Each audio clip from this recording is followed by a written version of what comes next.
But I mastered their styles like the 5 deadly venom. So all he had to do was get next to a nigga like that, and he could destroy it. Believe in that, for real. We plan to take the same strategy we use with Death Row West, mind over matter, taking all our weaknesses and making it into our strength. That all these people talk about an East Coast, West Coast war, they like the Judas was to Jesus. They only here to cause confusion. We here to bring money and to bring change. They here to cause confusion. All these weak rappers, Nas, all these suckers, they battling off of East and West like this is a game. This ain't no game. If this was chess, we'd be yelling checkmate 3 years ago, because we've been beat these.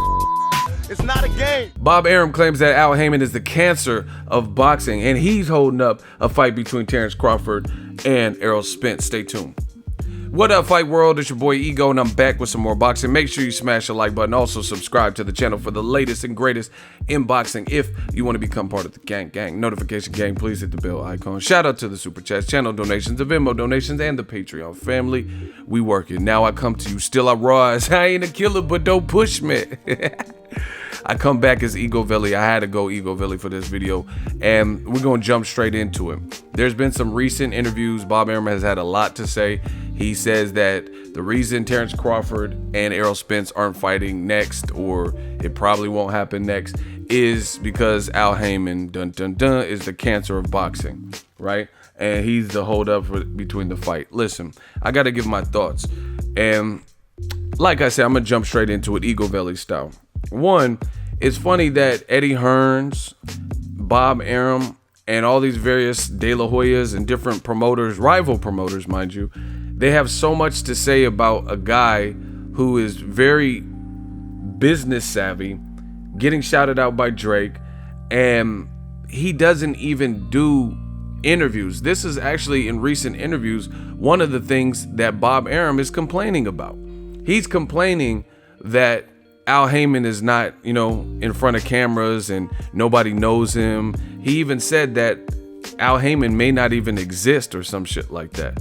So, that comment to me is absurd. Now, I've joked on my channel, said Al Haymon is the Kaiser Soze of boxing and stuff like that from the movie The Usual Suspects. But to say he doesn't exist, I mean, he's been in the music industry and stuff like that.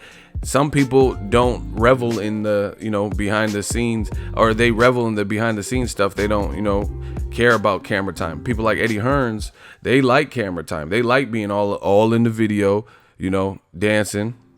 But that's not everyone's forte. Al Haymon's from the Midwest, maybe that's not how he gets down. But who cares? As a boxing fan, as a boxing journalist and reporter, I could care less if they're in front of the camera or not, because it's actually a detriment to a lot of these promoters and trainers and different people who are in front of the camera all the time, because we see as fans videos that contradict other videos, so this is actually an ingenious plot from Al Haymon, because he never gets crossed up. He just makes these moves, and it makes those moves sound more powerful because he just drops his move. We read about it, PBC and Premier Boxing Champs just extended and did a 4-year pact and deal with Showtime. They just got a network deal with Fox, and now between Fox and Showtime's budget combined, they're the biggest budget over DAZN. Go read ringtv.com, ringmagazine.com. They talked about it. They said the combined budget for Premier Boxing Champs and its fights and the different affiliates, Fox Deportes, FS1, and Showtime, and then the ways Showtime can produce content, it's the biggest budget in boxing. So that's the preamble. It's funny that so many people have so much to say about a guy who doesn't have interviews contradicting himself. He stays away from the limelight. I'm fortunate to even have heard Al Haymon. Like I said, I'm not gonna rat my source out, but I heard somebody who has Al Haymon's number, and they were on a call with Al Haymon. I told you he has a deep voice. He sounds like Mufasa and shit. Simba, you mustn't go into the Pride Lands. I was like, oh shit, that's Haymon? But they were on speakerphone speaking with him on some business stuff. But beyond that, beyond does Al Haymon exist and all these conspiracy theories, shit's getting handled. So if a motherfucker doesn't exist, who's doing the Showtime deal? Somebody's doing it. Who's doing these deals with Fox? That's why I said it doesn't really make sense. Now the wrong thing with old media is they don't ever show receipts for what they say, So to counter what Bob Arum is saying here, okay, let's use your logic. Al Haymon doesn't exist, then who the fuck guided Floyd Mayweather to get, $1 billion out of the boxing game? All these record-breaking, record-setting paychecks. Motherfuckers say Floyd can't even read. So who is helping him? Who is the mastermind between this? You know what I'm saying? So it doesn't really add up. Who created Premier Boxing Champs? Who's getting these network deals? Al Haymon had deals at different times with NBC, with ESPN. Now he has Showtime. He's had Showtime for a while. Fox. Who's landing these deals then? So I don't believe that he's a figment of our imagination. Like he's like some tall tale. But aside from that, Terence Crawford and Errol Spence. This is the thing.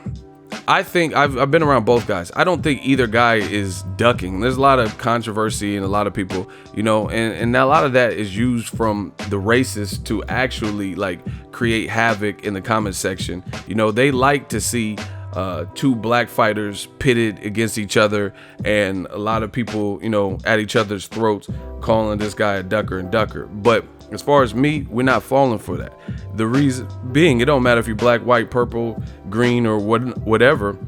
You got to show me something. And I haven't seen anything in Terence Crawford's repertoire or anything within Errol Spence that shows me that they're not seeking good, challenging fights, right? I haven't seen that. Some people will bring up, but Mayweather said we're not looking to make Terence Crawford versus Errol Spence right now. That doesn't mean anything. These people, sometimes there could be other reasons for that. He might be trying to starve out Bob Arum, and I'm going to explain a little bit more on that. He might be trying to starve out DAZN. We don't know. We don't know the parameters. But even besides like malicious, like starving out somebody or like, battling competitors, they might have other plans for a guy like Errol Spence. And there's nothing wrong with that. Top ranked guys, their fighters, how they want to do it.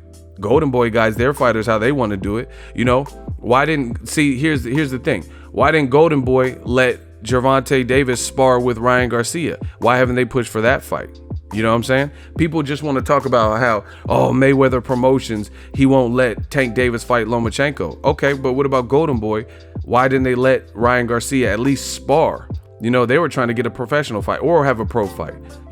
People in boxing, the fans, and even some of the media and the reporters and stuff, old media that be on that bullshit, they're sometimes they'll call out Tank Davis because who he's affiliated with, Haymon and Mayweather, and they say, why are you not fighting Lomachenko? Top Rank wants it, why don't you fight it? Okay, then there's other fights in the world of boxing, the whole scope of boxing, that aren't getting made either, including all of these guys. Eddie Hearn has Anthony Joshua. Why did he fight Povetkin as opposed to Wilder? Why is Dillian White not fighting Luis Ortiz? So we can go down the list. How come Lomachenko with Top Rank has never ever fought Orlando Salido to avenge that match? Now it doesn't even matter so much. How come Lomachenko has never had more than one belt? But again, people pick and choose what rules, they don't have a rule that applies for everybody. They have a rule that applies for some people. Right. So that's one thing. And as far as Crawford and Spence, before we get all, rip each other to shreds, I haven't seen anything from either guy that doesn't look like they are down to fight stern challenges, period. You can say whatever you want. Spence has been gunning. He ran Keith Thurman into like exile, where we don't even hear from Keith Thurman that much. He was on it. He did basically what Wilder is doing with Joshua. Like he was trying to smoke him out, and we still haven't got that fight. He ran up in the ring with Sean Porter, and we still haven't heard of that fight happening next. Crawford, he's done his thing. He's undisputed. But he just fought Jose Benavidez, which is, I had no problem. I went to the fight, had a great time, But I think the issue is Top Rank realizes they don't have the stable for Terence Crawford to fight. So of course they're trying to make the fight now, because they don't have anybody that everyone knows Terence Crawford is fucking good. They know Crawford ain't going back down from a challenge, kudos to him. So Top Rank don't have no real marketable names that they don't have Pacquiao anymore. He just joined with Al Haymon. Juan Manuel Marquez is retired. So Jose Benavidez just got beat by stoppage by Terence Crawford. Crawford already ran through 140 and moved up. He already beat Jeff Horn. So if you think about it, to me, this is kind of what Bob Arum is saying. He's setting the stage. You have to turn to Al Haymon. You have to try to gun and make these fights. They don't, right? They don't, because Errol Spence can get clout. He could take a stay busy fight with Luis Collazo. He could fight Sean Porter for a title. He could fight Keith Thurman, who still has the real version of the WBA. Pacquiao just signed with Premier Boxing Champs. So they have options in the welterweight division. So it sounds like Top Rank and Bob Arum are planting the seeds. Like, let's just blame Al Haymon, because, again, we know Crawford is talented. Even though he just moved up to welterweight, we know he's a talent in the division. He's a talented fighter no matter what division within reason that he fights in. We know that. And, again, Top Rank doesn't have a deep stable in terms of welterweights. All the quality fights are really with Al Haymon, right? So they have to push for the blame, the blame game, blame Al Haymon, because they don't really have many options that are sellable for Terence Crawford. I mean, who can he really fight that's over there on Top Rank? They have Mean Machine, I watched his last fight. He didn't look that great. And he's fighting somebody else that haven't really heard of. So again, Top Rank doesn't hold the welterweight cards. So they have to push for either Al Haymon fights or push the blame on him, saying, hey, this is why you're getting Terence Crawford versus Mean Machine, because he won't make the fight. So that's what it looks like is really happening. And another thing is this: Bob Arum hasn't always kept to the stack. Bob Arum got in the way of Mayweather Pacquiao, as far as I'm concerned. He didn't advise Pacquiao to take a drug test, and Pacquiao was his fighter. Why would you not do that? Like, hey, Manny, you're gonna have to take the drug test. Floyd is the A side, and you need it. Mayweather, why didn't he advise Pacquiao to do that? Why didn't he push for the fight? Why was he talking shit about Floyd? Things that would further the fight from happening. You know what I mean? And that's the reality of it. So it's funny that people are picking sides because of Crawford Spence. They want to see it. We still got other fights, and this is what I told you. I already seen this coming.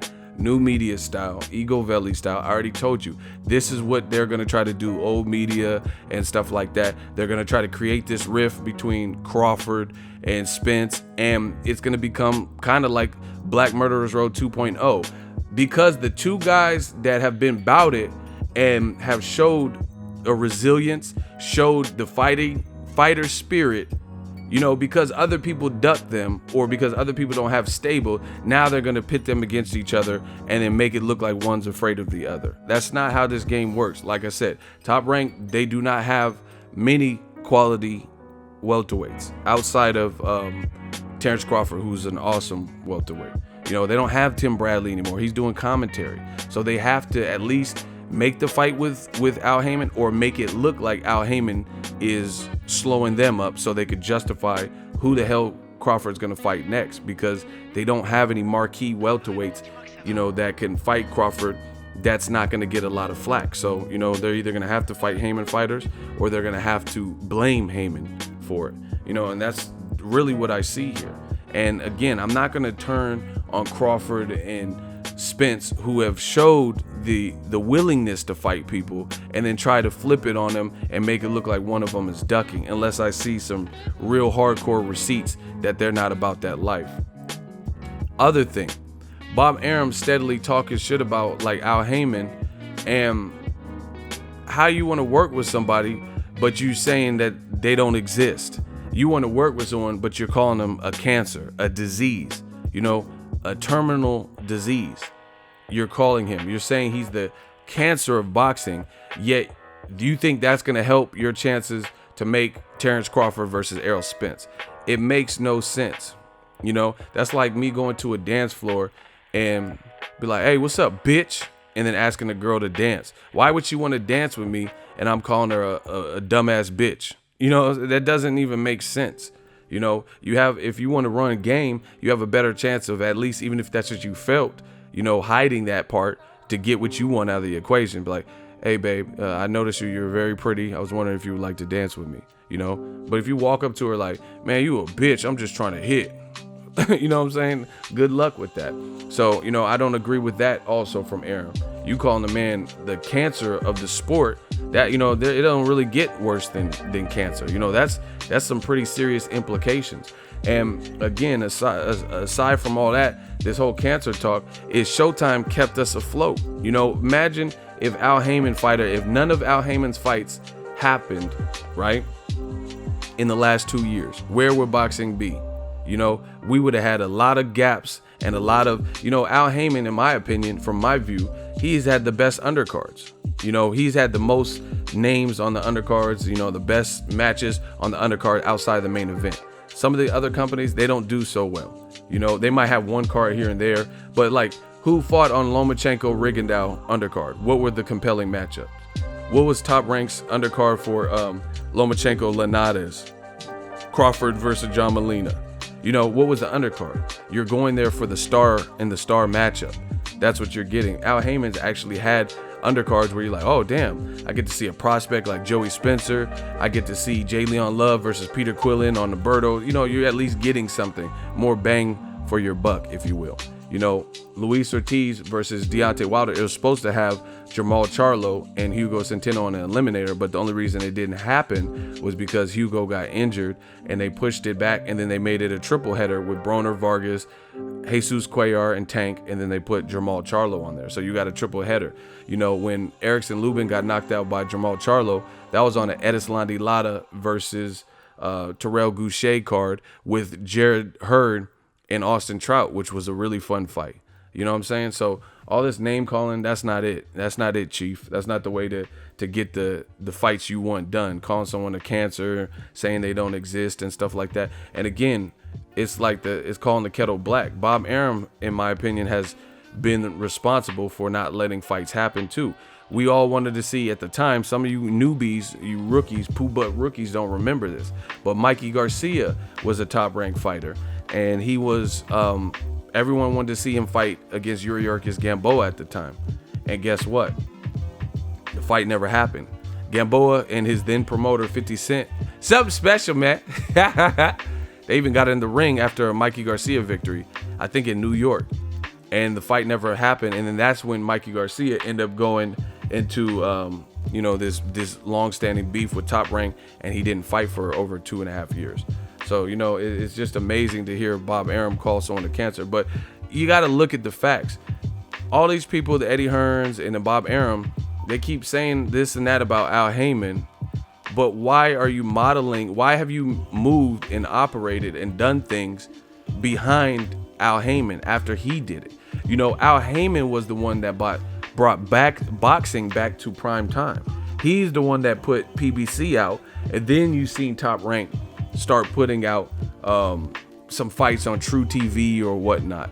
Bob Arum came from behind. Al Haymon had a deal with ESPN, and then later you seen other deals open up for people. When Premier Boxing Champs came out, like Bob Arum didn't have this ESPN deal with boxing when Premier Boxing Champs first came out. That happened after. Al Haymon had created a deal with ESPN, and it just worked out where they didn't renew with Al Haymon, and then they liked Top Rank's partnership, and then Al Haymon brought his fighters to Showtime, and then now he's doing the Fox deal. So it's just ironic that the people are constantly talking about how Al Haymon does this, that, and the third wrong, but they are following suit. They're following his lead. Eddie Hearns steady talking about, PBC, they lost money in investors. But it remains to be seen if the $365 million that DAZN paid out for Canelo, or will pay out for Canelo, will work in their benefit and get that app popping. So all this business shit is a gamble.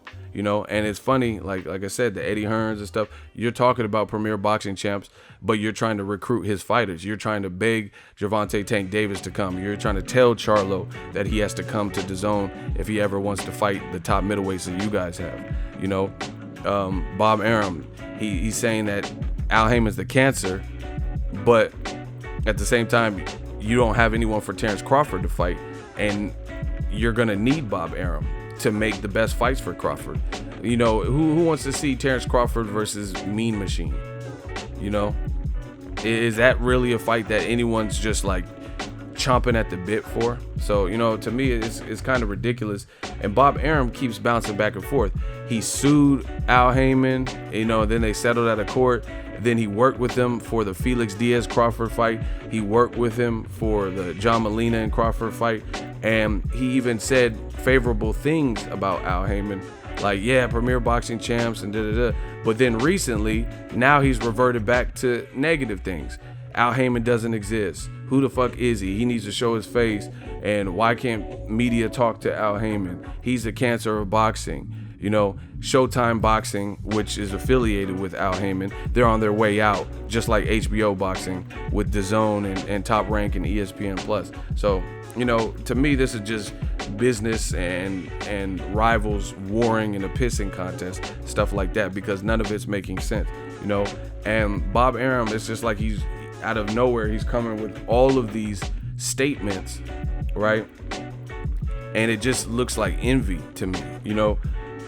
You tried to sign Manny Pacquiao and renew with him after the Matisse fight. Bob Arum asked him. He was in the Philippines trying to persuade Pacquiao to come back to Top Rank. Pacquiao elected to go with Al Haymon. He's seen more of a future with the fights that could be made with Al Haymon. Once again, Pacquiao's a welterweight. There's more welterweight good names for him to fight. Sean Porter, you know, Spence, Floyd, etc. And then now you hear Arum doing recent interviews saying Pacquiao and Mayweather, they're well past it, and I'd rather focus on Lomachenko and Crawford. No, you wouldn't, because why would you go on an 18, 19-hour flight to the Philippines to meet up with Pacquiao, trying to sign him and eat dinner with him? If Pacquiao was so weak and past it, and you know he's done for, then why were you trying to re-sign him? You know, the promoters, they can say stuff and it might sound good, but there's no way you can justify that and say that makes sense. You know, I'm EGOVELI. You can't make that make sense. Same thing with Eddie Hearn. He says Tyson Fury, oh my gosh, he's the most boring. But you tried to sign him when he was a free agent coming off of his suspension before he re-upped with Frank Warren. You were trying to sign him. So if he's so boring, why were you offering him $3 million plus, you know, for a multi-fight deal per fight? Doesn't make any sense, you know. And Arum's coming out with you have Floyd Mayweather. You said he was like Muhammad Ali, the best fighter since Muhammad Ali. Now Floyd bought himself out of his contract, went on to make buku bucks and, you know, all this money for boxing and in boxing. And then now all of a sudden Lomachenko will kick Floyd's ass at 135. You know, nobody believes these things anymore, you know. And if Lomachenko would kick Floyd's ass, why can't we even see Lomachenko versus Mikey Garcia? We're watching Lomachenko versus Jose Pedraza, who Tank Davis already stopped, an Al Haymon fighter. You know, just because he's a champion again in a new weight division. You know, he beat Ray Beltran, who also fought for a vacant title and also lost to Terence Crawford. You know, so you guys got to put this stuff in perspective. You know, to me, this is just like business people arguing publicly, and people are gonna pick sides. Yeah, Al Haymon is the cancer of boxing. And look at it, I look at it like this. If Al Haymon's the cancer of boxing, especially if you're a YouTube channel or a boxing writer, don't write about Al Haymon fights. Don't try to cover them and apply for credentials. Don't talk about them on your YouTube channel. And we'll see what happens to the cancer when you stop covering the cancer of boxing. We'll see what happens to your articles, your websites, and your boxing channels and stuff like that. You know, so to me, it just sounds like hate, because if you really hated something, just stop talking about it. That's it. You know, okay, Al Haymon, he's going the way of Showtime Boxing. Showtime's going out of business. Al Haymon sucks. He's the cancer of boxing. Okay, so since you have a YouTube channel that covers boxing, cover everything but the cancer. You know, but they talk about that in which they complain about more than they do the stuff that they're not complaining about. You know, you're more mad at, you want to talk about the Charlos, who they're fighting in December, more than you're talking about Top Rank's card, which is actually a really good fight. Mickey Roman and Berchelt. That's a really good fight. But people would rather talk about how the Charlos, why is he fighting Tony Harrison? Why is the other Charlo fighting Willie Monroe? So That's my advice to you. Spend the time, spend the energy on what you do like. You said Top Rank's not the cancer, cool. Then why aren't you boosting up Roman versus Barrichello? Nobody's really talking about that, you know. But you rather spend more time talking about how Charlo's or Spence is ducking and the cancer of boxing. Stop it. We not buying it. Make sure you smash the like button. I'm EGOVELI.